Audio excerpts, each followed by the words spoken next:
There is a habit many people develop as they get older, and most of the time they don't even realize they're doing it. Something feels off in the body. Maybe a little fatigueness, maybe a little pain in the joints here and there. Maybe sleep isn't just quite right. And almost immediately the mind starts looking for something to do. Take this, stop that, jump here, buy something, fix it quickly, eat that. Modern life trains us to respond that way, trigger emotions. Everything is built around immediate intervention. The assumption is that every discomfort must be corrected right away. But older generations often worked much differently. Now, they paid attention first. They watched, as we've mentioned before. They noticed the patterns. They let the body speak for a while before they tried to override all these symptoms. Now this approach may sound slow by modern standards and outdated, but it carried quite a lot of wisdom with it. Now, observation comes before intervention. Now, retirees often face a particular challenge. I do, and I'm sure you do too, because when you reach the second half of life, the body begins to communicate more often. Things that used to be silent start sending signals.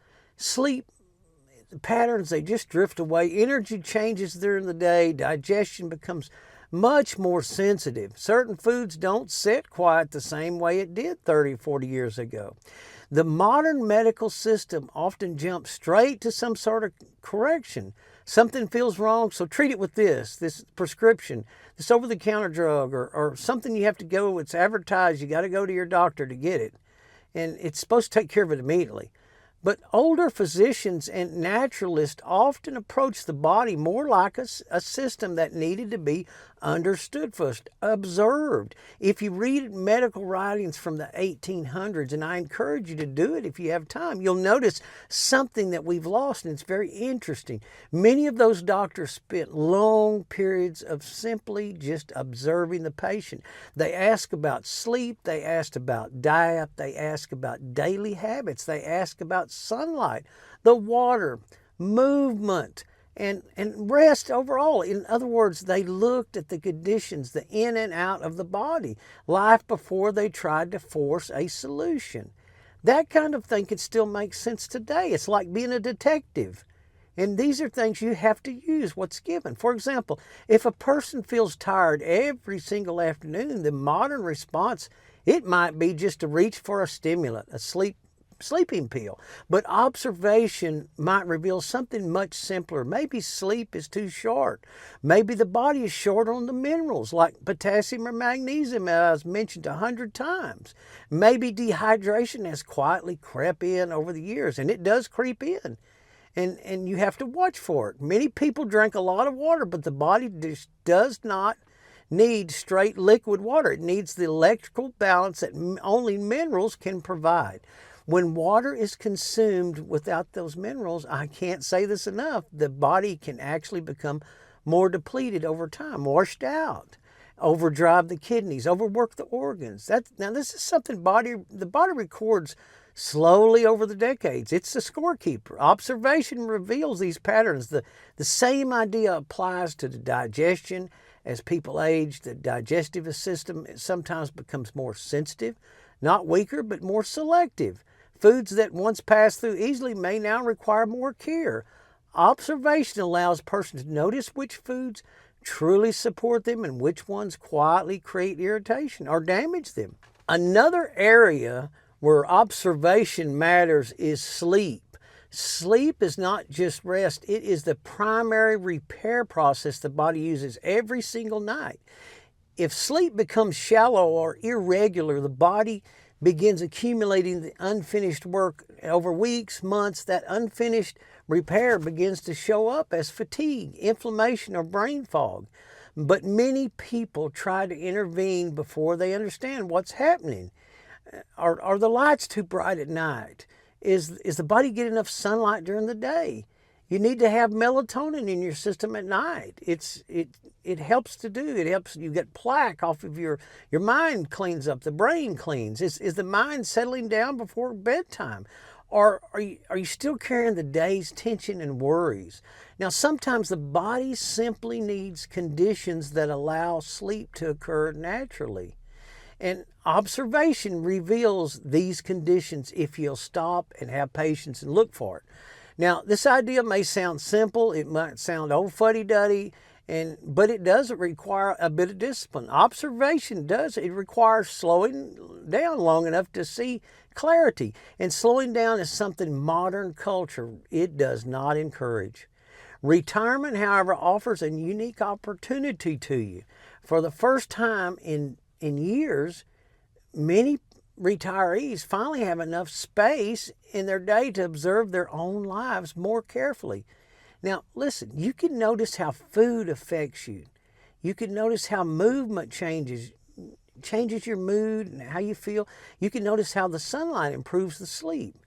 You can notice how the minerals in the diet, things like the potassium, magnesium, and sometimes copper and zinc. Copper and zinc remember this, should be taken at alternate times. And how they affect steadiness of the nervous system. The body is always responding to its environment. It is keeping a record every single day. It's keeping your scorecard. And that is why retirees should think of themselves not as patients waiting for problems, just waiting to die, but as managers of a living system that God has created. You're a magnificent system. And in some ways, it's a lot like managing a long-term project, and it really is. A good project manager doesn't rush to change everything at first sign of trouble. They study the system, overlook everything and observe. They gather all the information and data. They watch how the pieces interact. Then, if intervention is needed, it is in smaller, more surgically precise actions and that are far more effective, by the way. Now, the body works much the same way. Observation. It brings clarity. Clarity leads to better decisions overall. Better decisions repeated over time slowly restore balance. It's a cumulative too, and balance is what health has always been about. Not perfection, not control, just balance. Now, the older generations understood this instinctively. They just didn't have all the technology. They didn't rush to interfere with every single body signal, They treated those signals more like information. They took note. The body was communicating to them. Their job was to listen. That kind of listening takes patience, but patience is one of the great advantages of the second half of your life. After decades of work and responsibility, many older people and retirees finally have time to live more attentively. And attentiveness changes every single thing. It changes how you eat. It changes how you move. It changes how you rest. And gradually it changes how the body responds. It changes your character. The goal is not to chase perfect health. The goal is to maintain a stable relationship to the best you can with your own body. Now, pay attention to it, care for it, guide it the way a good steward guides land that has been entrusted to them. These bodies have been entrusted to us. They're keepers of our soul. And remember, something important, retirement is not the closing chapter of usefulness. In many ways, it is the beginning of a different kind of responsibility. God has plans for all of us. And you have that. The younger people are watching you, how you live. They're learning how you age by watching those who came before them. When retirees live attentively, they quietly become the teachers. You demonstrate. We've got to demonstrate steadiness and patience, demonstrate wisdom,